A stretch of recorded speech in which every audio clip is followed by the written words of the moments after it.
नमस्कार, मैं हूं संजय शर्मा। आप देख रहे हैं 4 PM news network.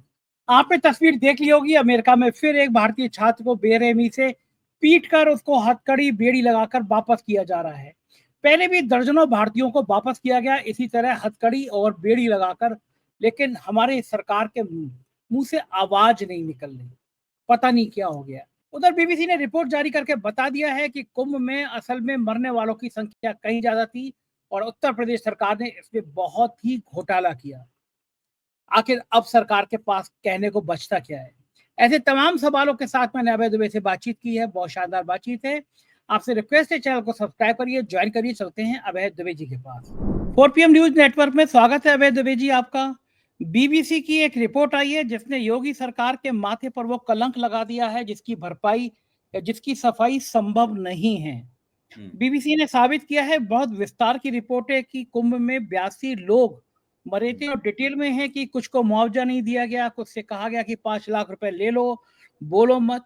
Amitabh Thakur retired IG हैं, उन्होंने इंस्पेक्टर हजरतगंज को मेल किया है, प्रत्यावेदन दिया है कि एफआईआर कराई जाए, इस तरह अभिलेखों में छेड़खानी करी है।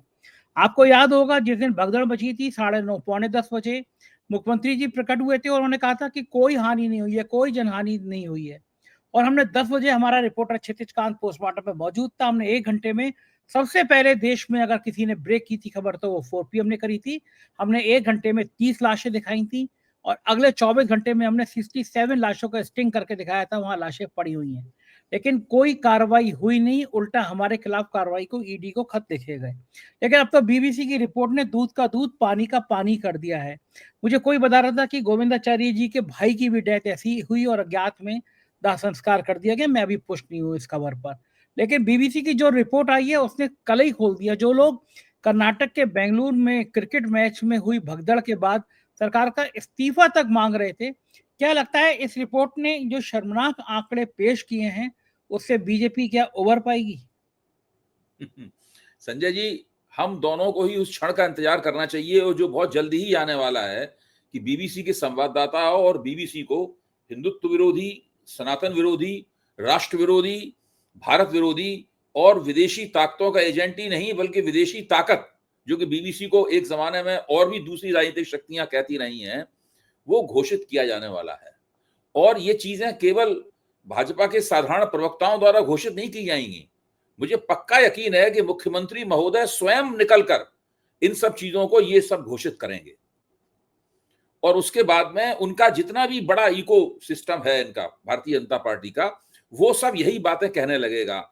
इस प्रश्न के ऊपर हो सकता है कि केंद्र से आला कमान से जो योगी जी की लांग डांट है उसमें आला कमान से कुछ देर से समर्थन मिले, लेकिन चूंकि इसके अंदर राष्ट्रीय स्वयंसेवक संघ भी शामिल हो जाएगा फटाफट, उसके बाद आला कमान को भी योगी जी की इन बातों का समर्थन करना पड़ेगा।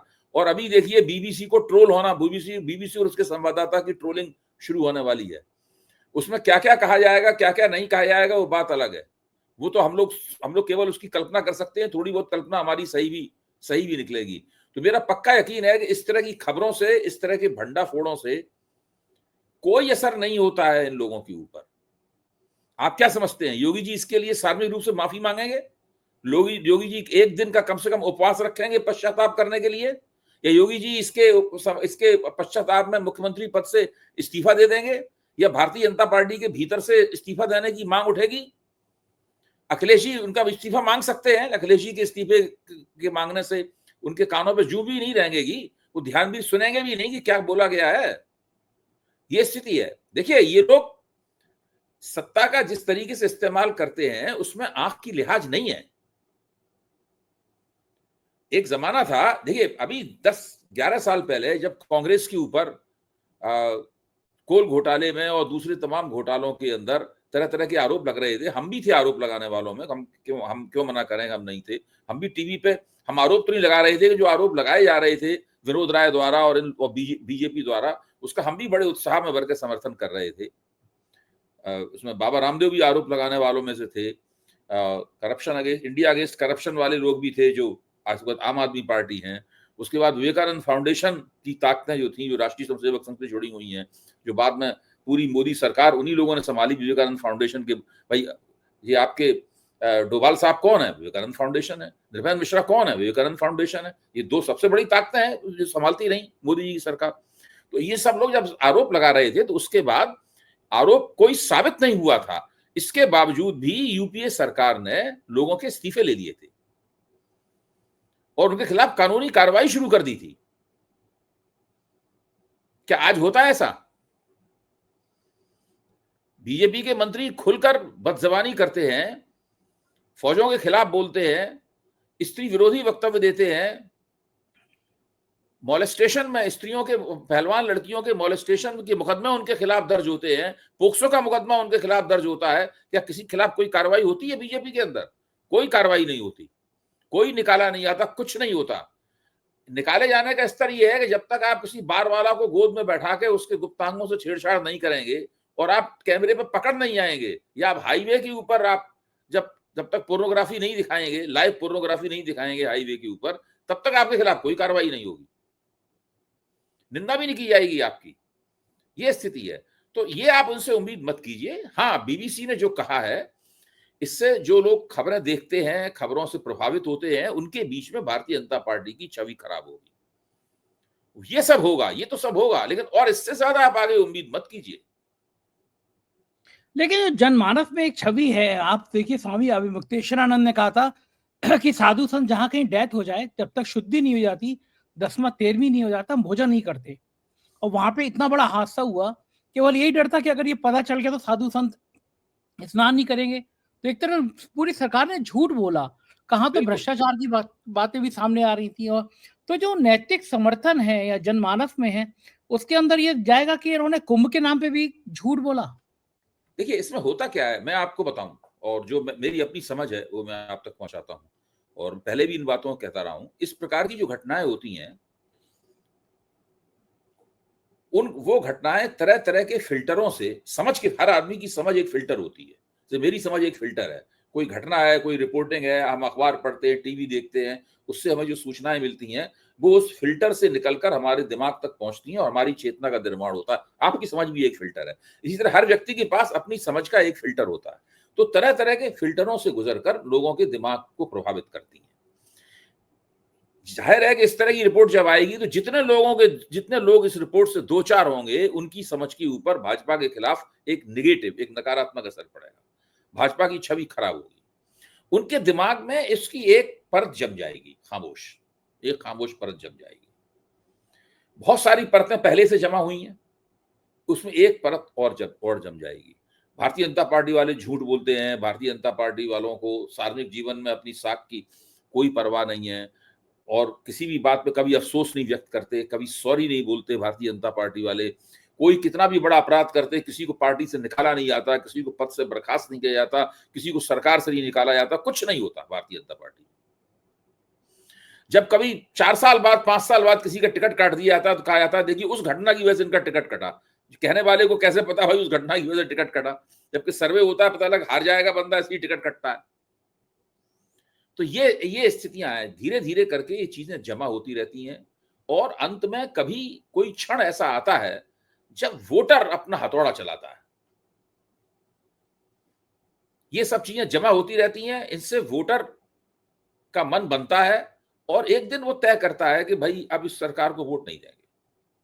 पिछली बार हमने दिया था, उससे पिछली बार भी वोट दिया था, विधानसभा में भी दिया, लोकसभा में दिया था, 4 बार 5 बार दे चुके। अब 5वीं 6वीं बार हम वोट नहीं देंगे। इस प्रकार का मन बनता है, तो देर से इसका असर दिखाई पड़ता है। आज की तारीख में हम चाहें कि इसके खिलाफ कोई बड़ी प्रतिक्रिया, प्रतिक्रिया तो एक जमाने में होती भी थी जब आंदोलनों के दौर थे, ऐसे किसी मुद्दे को विरोधी पार्टियां पकड़ती थी, सड़क पे निकलती थी, उनके कार्यकर्ता जो है, तब टीवी वगैरह नहीं था, केवल जो अखबार का कैमरा था उसी की तस्वीर सवेरे छपती थी, बाकी किसी कुछ, या तो चश्मीद गवाह होते थे आप, लाठी चार्ज, धरने और आंसू गैस के, हम और आप दोनों कितने दिन तक इसके चश्मीद गवाह रहे हैं, पत्रकार के तौर पर, पॉलिटिकल एक्टिविस्ट के तौर पर। सवेरे अखबार में खबर छपती थी रिपोर्टर की कलम से, और एक बड़ी सी तस्वीर छपती थी। इसके अलावा ना विजुअलिटी थी, बाकी टेक्सचुअलिटी थी, यानी टेक्स्ट था, अखबार में छपी हुई खबर थी उसके बाद। आजकल क्या है कि वो आंदोलन वगैरह होता नहीं है, 5-10 लोग जमा हो जाते हैं, उछलकूद मचाते हैं वो लेकर, और टीवी पे सीन आ जाता है। इसके अलावा और कुछ होता नहीं है। इसलिए सड़क पे कोई आंदोलन नहीं होता है, तो लोगों के अंदर जो समर्थन या विरोध जमा होता है वो खामोश जमा होता रहता है। उसकी अभिव्यक्ति कोई होती नहीं है कोई उसमें। इसमें दो तरह की, एक और बात बता दूं, इसमें दो तरह के असर होते हैं, या कह सकते हैं आप तीन तरह के असर होते हैं। एक तो ऐसा तबका होता है जिसके ऊपर इस घटना का, इस बीबीसी की रिपोर्ट का कोई असर नहीं होगा, वो भाजपा का समर्थक था, है और आगे भी रहेगा। दूसरा ऐसा तबका है जो भाजपा के खिलाफ सोचने की शुरुआत कर देगा। एकदम नहीं खिलाफ होगा, लेकिन सोचने लगेगा कि भाई मामला कुछ गड़बड़ है, देखते हैं अभी, मतलब उतना भाजपा का निश्चित वोटर नहीं रहेगा। तीसरा तबका ऐसा होगा जो कहेगा, आज ही कल इस रिपोर्ट को देखते ही मान लेगा कि भाई ये पार्टी इस काबिल नहीं है कि उसको वोट दिया जाए। अबे जी, उधर दूसरी तरफ एक तस्वीर अमेरिका से फिर आई है कि नौजवान छात्र को गिरा के पुलिस पीट रही है, हथकड़ी बेड़ी लगा के डिपोर्ट किया जा रहा है, और अभी भी मोदी सरकार की हिम्मत नहीं हो रही है कि अमेरिका को पूछ ले कि आप भारतीयों के संग व्यवहार क्यों कर रहे हैं। कांग्रेस ने फिर तीखा हमला बोला है और कहा है कि मोदी सरकार बार बार पता नहीं क्यों डर रही है, क्यों सरेंडर कर रही है। पूछना चाहिए ट्रंप से कि भारतीयों के साथ इतना मिसबिहेव क्यों हो रहा है। क्या लग रहा है, इतना क्यों डर गए हैं ट्रंप से कि मोदी जी के मुंह से आवाज नहीं निकल रही। एक भारतीय की फिर तस्वीर, शर्मनाक तस्वीर सामने आई है अमेरिका से, हथकड़ी बेड़ी डाल के पहले भी वापस किया गया था। इस तरह की तस्वीरें तो पूरे देश का सिर झुकाती हैं। लेकिन भारतीय जनता पार्टी दूसरी तरीके से सोचती है। हम लोग जिस तरीके से सोचते हैं, हम लोगों में जो प्रतिक्रिया होती है, और उसी के आलोक में हम लोग भारतीय जनता पार्टी से एक दूसरे तरह की प्रतिक्रिया की अपेक्षा करते हैं। भाजपा इस तरह से नहीं सोचती। भारतीय जनता पार्टी मानती है कि चुनाव जब होगा तो उसको हम दूसरे तरीके से प्रबंधित करेंगे। हमारी लोकप्रियता इसके आधार पर नहीं तय होती है। हां, अगर विपक्ष इन चीजों को एक प्रभावी मुद्दा बनाए तब भारतीय जनता पार्टी इनके प्रति चिंतित होती है। फिर इसको अंग्रेजी में एक शब्द कहते हैं, व्हाट अबाउटरी शुरू होती है, चेरी पिकिंग शुरू होती है।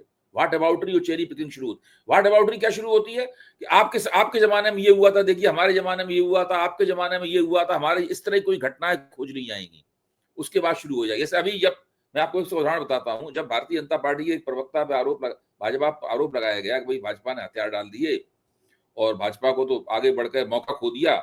बड़े बड़े सेनाध्यक्षों ने भी ये बात कही है, भाजपा को अभी संघर्ष विराम, अमेरिका के दबाव में आगे संघर्ष विराम नहीं करना चाहिए थे।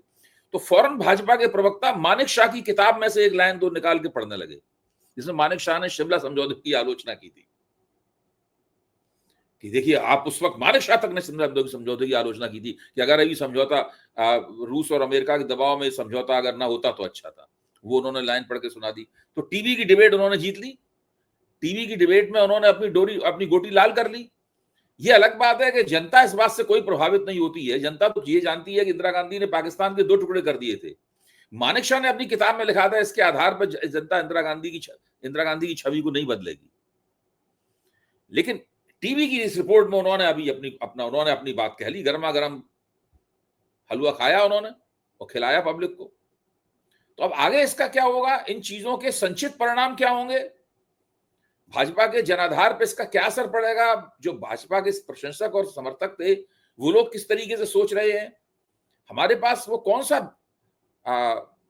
माइक्रोस्कोप है जिसके अंदर हम देखकर ये झांक सकें उन लोगों के मन में कि क्या हो रहा है। ये एक बहुत बड़ी बात है। और सर्वे इसीलिए होते हैं, सर्वे के जरिए इन सब बातों का पता लगता है। ये बात सही है, लेकिन सर्वे में भी बहुत सारे गड़बड़ियां होने लगी हैं, हम लोग तो जानते ही हैं इस बात को। अच्छा भाई, ये कब तक ऐसा होगा कि आपकी सही है कि इन तमाम बातों से भाजपा को कोई फायदा नहीं हो रहा है। एक चीज निश्चित है, हर बात का नुकसान हो रहा है। कितना नुकसान हो रहा है, कितनी गहराई तक नुकसान हो रहा है, कितनी दूर तक नुकसान जाएगा, कुछ दिनों में लोग उसको भूल जाएंगे या आखिर तक उसको याद रखेंगे, मतलब ये विचारणीय बात है। लेकिन ये तो बिल्कुल तय है, भाजपा वाले भी जानते हैं कि इन तमाम घटनाओं से जो अमेरिका में हो रही हैं, ट्रंप जो बयान दे रहे हैं, उससे भाजपा को कोई लाभ नहीं हो रहा है।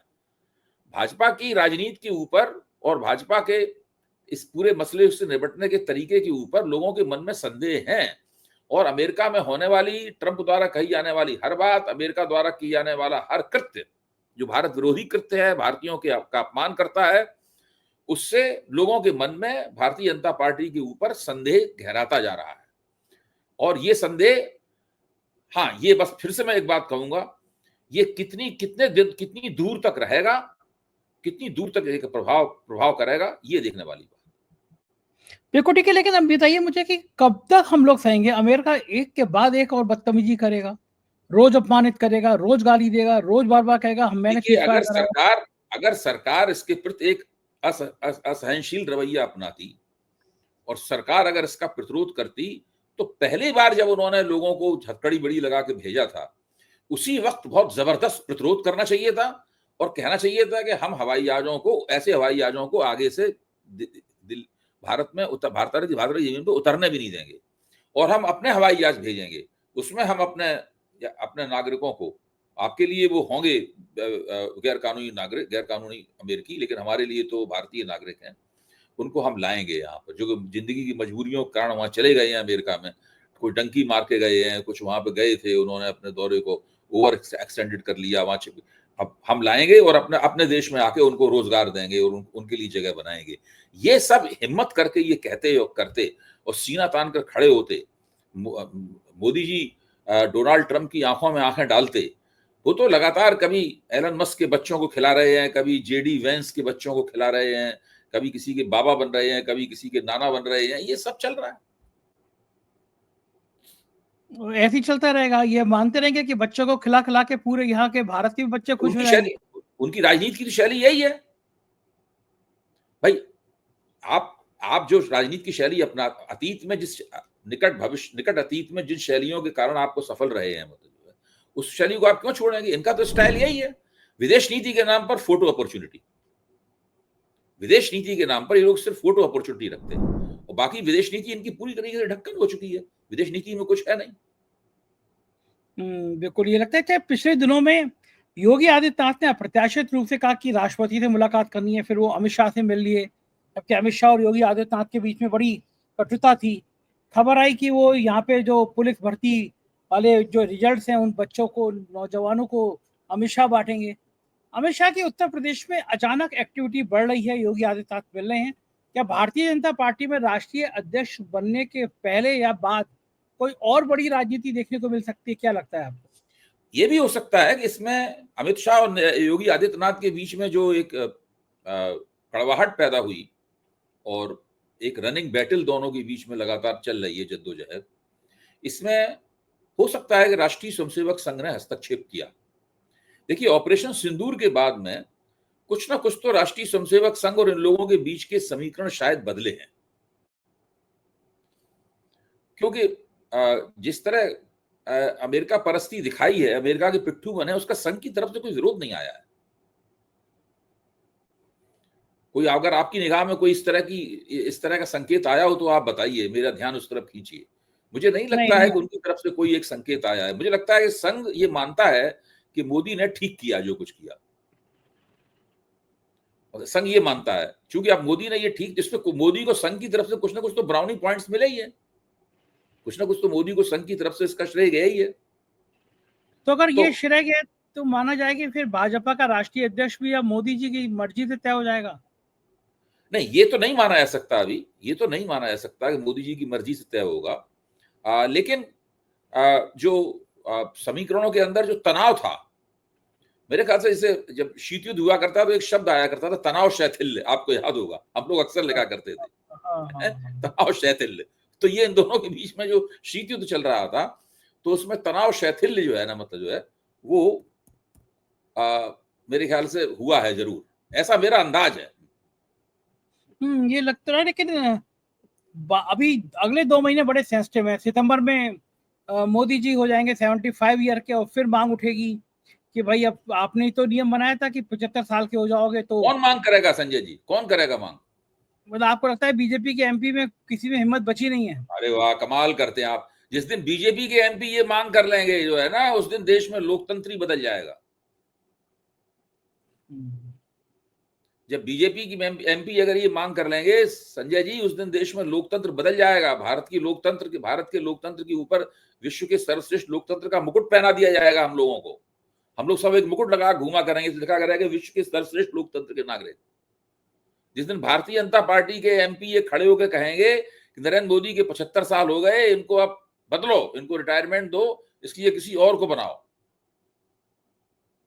ये तो असंभव बात है। मोदी जी 175 साल के हो जाएंगे फिर भी नहीं कहेंगे ये लोग, बशर्ते बशर्ते वो सत्ता दिलवाते रहें। लेकिन आपको लगता है कि वो जो ग्लैमर है, जो जादू है मोदी जी का कि कहीं पे भी चुनाव जिता देंगे, वो लोकसभा चुनाव के बाद बड़ा फीका हुआ है, नहीं, वो धूमिल हुआ है ग्लैमर और ये घटा जो है, ग्लैमर घटा है, लेकिन देखिए विकल्प क्या है उन लोगों के पास मोदी जी का? अच्छा बताइए कौन सा ऐसा नेता है जो मोदी जी को हटा के ले आएंगे और इतने बड़े पैमाने पर उससे ये उम्मीद रखेंगे कि वही वोट ले आएगा वो, या सारे देश में अचानक लोकप्रिय कौन किसी आदमी को प्रधानमंत्री अगर बनाएंगे तो उसको सारे देश में लोकप्रिय होने में, समझने में बड़ी मुश्किल देर लगेगी ना उसके अंदर। संघ भी ये जोखिम नहीं उठाना चाहता। संघ ये जोखिम नहीं उठाना चाहता कि मोदी जी को बदले, किसी और बंदे को बना दे और उसके बाद पूरा का पूरा सत्ता हाथ से निकल जाए। अच्छा, ये इसलिए अमेरिका इसलिए वाला जो संघ बहुत धीरे-धीरे खाना रोटी धीरे-धीरे खाना चाहता है इसको।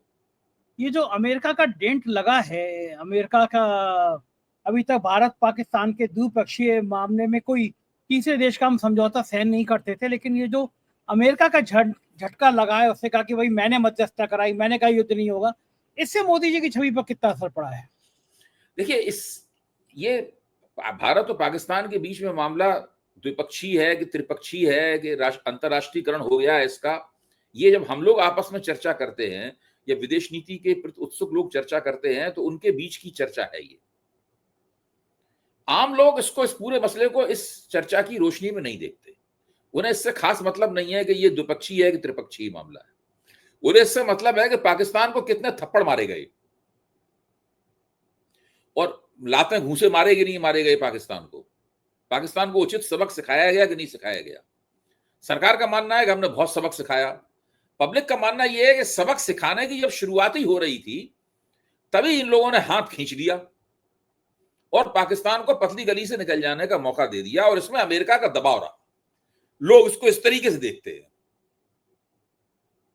बिल्कुल ठीक बात है, यही ये तरीके है, ये देखते हैं, और यही चीज मोदी जी को परेशान कर रही है, भाजपा को परेशान कर रही है। इसीलिए आप देखिए जो उन्होंने अपनी खूबियां अपनी जो उपलब्धियां गिनाई हैं, उसमें कोई खास ऐसा कोई दावा नहीं किया गया है कि हमने कुछ पाकिस्तान के खिलाफ कुछ कर दिया है। बिल्कुल ठीक बात है अभय जी, हकीकत यही है। बहुत बहुत शुक्रिया, आपने हमें इतना समय दिया, बातचीत की, थैंक यू। ये थे अभय दुबे जी, पूरी बातचीत सुनी, मुझे यकीन है बातचीत आपको पसंद आई होगी। आपके प्यार भरे कमेंट का मुझे इंतजार है। शुक्रिया, थैंक यू।